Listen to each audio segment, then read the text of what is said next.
Hello and welcome to another episode of Smaulgld's coverage of the gold and silver markets. Today we have some fascinating information for you. When the CIA suspected gold market manipulation. Recently declassified CIA documents show concern over gold manipulation. Also, the CIA talks about gold sales from South Africa to the IMF and make some interesting comments on the birth of the SDR and its purpose. Now, these recently declassified CIA secret documents reveal some observations on the gold market, which will be of some interest to you, I believe. Now, these documents discussed below were classified as secret. And if those of you remember the James Comey discussion over Hillary Clinton's handling of classified information, well, this was classified information. These documents we're going to look at. Secret is the CIA's second highest classification, under which the CIA notes unauthorized disclosure of secret information would cause serious damage to national security. And each of these documents was marked secret with a warning. The document contains information affecting the national defense of the United States within the meanings of Title 18, Sections 793 and 794 of the U.S. Code. A classification of secret is just below top secret, which would cause grave damage. So we're talking about gold here. And you'll look at these comments and you'll say, okay, that's very interesting information there. But keep in mind, when they were released in 1970, they were deemed to be secret and possibly affecting the national defense of the United States and cause serious damage if they were disclosed. So let's take a look at these recently declassified documents. Now, these come from 1970, immediately preceding the end of the Bretton Woods gold standard in August 1971. So gold was very important to the Bretton Woods Agreement, to the United States having the world reserve currency, to foreign trade, to the U.S. position in the world. There's your, if you do like the work we're doing, by the way, before we get started, you could please donate to Smaulgld via PayPal or Bitcoin. I appreciate the donations. Thank you very much for those. Let's take a look at the first one. Here's one where the CIA suspects gold manipulation, and I find it ironic that it's the CIA who's looking at gold data and saying this looks a little fishy. This one was called the World Gold Market, a semi-annual review from January to 1970. And not only did they cite gold manipulation in this one, this memorandum, but we'll see in another memorandum as we go further down the blog post, they cited it again. So it wasn't a one-off comment about gold manipulation. It appears during this one-year period, they were very concerned about manipulation of the gold market. Let's take a look at some of the comments. Now they're looking at the gold market. And again, this is secret information, their observations, which don't seem to be that important. But here's their observation, because there weren't transparent observers of the gold market, I suppose, at the time. And also in the United States, since people did not own gold, there was a bit of lack of understanding, I suppose, of the gold market other than to those people who followed the gold market, but certainly wasn't the average everyday person. So here's what they say. An increase in free market demand for gold could develop during the 6 months over growing concern about the U.S. balance of payments in the Middle East situation. So you could see here already, this is setting the ground for Nixon pulling the United States off the gold standard because there was already a concern over the U.S. balance of payments. However, this concern, the increase in free market demand, was probably going to be offset by, quote, South Africa selling nearly all of its newly mined gold on the free markets to finance its balance of payments deficits. So South Africa, as you'll see as we go through these communiques, is very important in the grand scheme of things, had a much more it was the largest gold producer in the world at the time, so it had geopolitical significance, I suppose, in a way that Saudi Arabia later did, because South Africa was the world's largest gold producer, and you'll see how they worked with South Africa to kind of keep the price in line. They also mentioned, and we'll also talk about in another communique, about the availability of SDRs. We'll talk about in more detail what the CIA thought of SDRs, but it mentioned that the SDRs, the newly available SDRs, helped with the settle of international payments, which led to reductions in official gold movements. Because under the gold standard, countries would move gold back and forth in the balance of payments. And they noted if this trend continues, official gold transactions in 1970 will be at the lowest annual level since the IMF began compiling data in 1948. So in a way, this SDR, in a sense, is a gold substitute and was designed as such. Now, the CIA, here's where the CIA talks about manipulation. Manipulation of the free market price is suggested, these are their words, by the extremely narrow price range that prevailed for 7 consecutive weeks. So the CIA is observing the London gold fix and saying, what is going on here? During the period, more than 85% of all morning and afternoon fixings fell within 34.97 to 35.01 range, with nearly 40% of all quotations set exactly at $35. And that caused the CIA to say, Swiss bullion dealers, and they'll blame them later on, again in another memorandum, are in an excellent position to influence the London free market fixing. At each of the some 225 morning fixes a year, the manager of Rothschild's Bullion and Foreign Exchange Department suggests an opening price based on the previous half hour of intensive conversations with people at the Bank of England and a host of others, mainly dealers in Switzerland. So the CIA is clearly looking at this type of collusive pricing that they're seeing, and they suspect manipulation.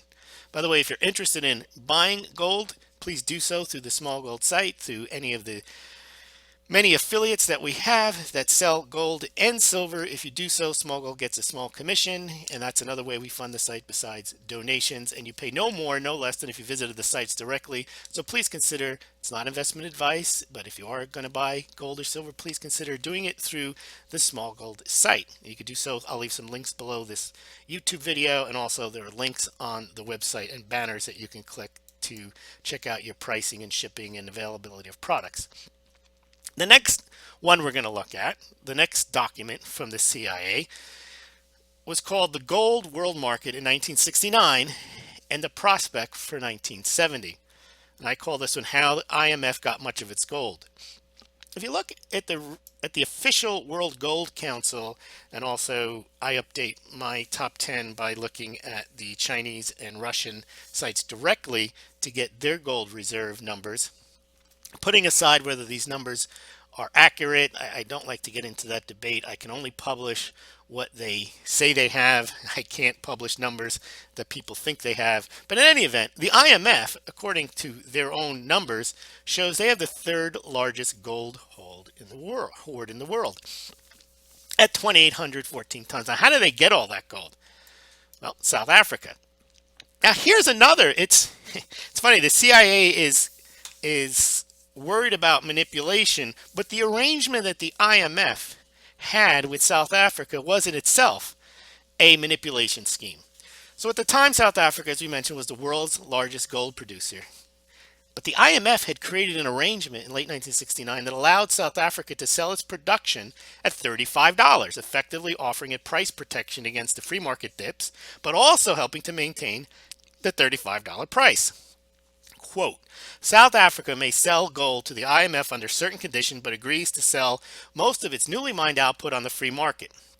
While the agreement essentially provides a floor of $35 an ounce for South African gold, it guarantees a free market supply large enough to keep the free market price at or near the floor at least through 1970. So it was a way of keeping South Africa happy.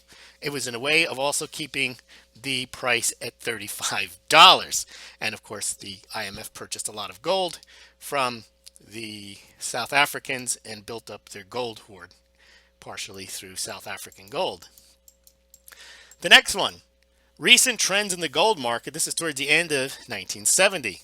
And here the CIA suspects gold market manipulation again. The memorandum grapples with the question, why has there been a sharp rise in the price of gold? And they ponder, In absence of any monetary crisis, there seems to be no obvious explanation for the recent substantial price in gold. And when people can't figure out a logical reason, if they're wearing tinfoil hats or their conspiracy theories, they say manipulation. Well, that's exactly what. That's ironic. That is what people think when, and they don't have to be conspiracy theorists or tinfoil hats. They could be rational people. They could be the CIA. When they can find no rational reason for price movements, they should suspect manipulation. Here's what they say. There is, however, strong circumstantial evidence that Zurich bullion dealers under the leadership of the Union Bank of Switzerland are again manipulating the gold market. So here's the CIA saying again, not just a one-off comment, but now we see circumstantial evidence, strong circumstantial evidence that the Union Bank of Switzerland, along with the rest of their cohorts in Zurich, in Switzerland, are manipulating the gold markets. And then they comment that somehow that this manipulation scheme is interfering with London's manipulation scheme through the IMF in South Africa. Quote, London bullion dealers had hoped that the 1969 agreement between the IMF and South Africa would restore London, not Switzerland, as the focal point for the world gold market. It has not. The present situation implies, quote, effective control of free market supplies by the Swiss commercial banks. And the memorandum cites a study. This is very interesting. Gold demand from industrial users and hoarders already exceed free world market output. And several less than interested individuals point to the inevitability of the free market gold price rising to as much as $100 per ounce.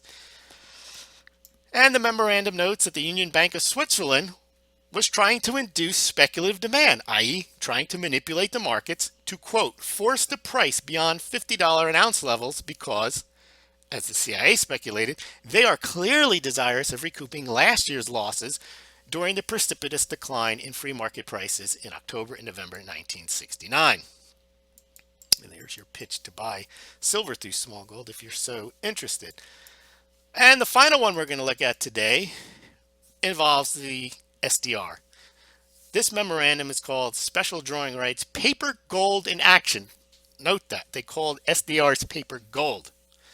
The memorandum notes that international trade was growing faster than the growth of reserves, and there was not enough gold production to meet reserve requirements. So already you're seeing the strain in the Bretton Woods agreement for the amount of gold in the system to meet reserve requirements.